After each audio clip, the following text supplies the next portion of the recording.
Hey everyone, welcome back to my channel Scale Up. In this quick tutorial, I will show you how you can reset Messenger QR code. It's super easy to do. Let's get started.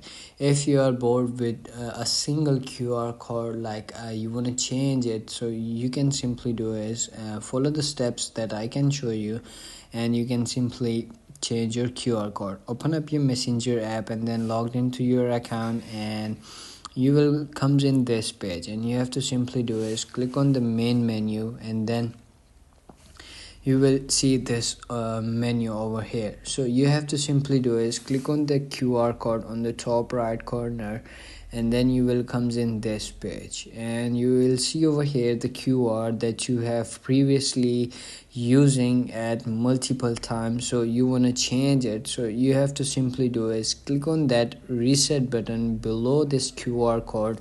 Simply do is click on that and then click on reset, and then it's gonna be reset your like QR code. As you can see over here, this is gonna be changed, or like your QR code will be changed.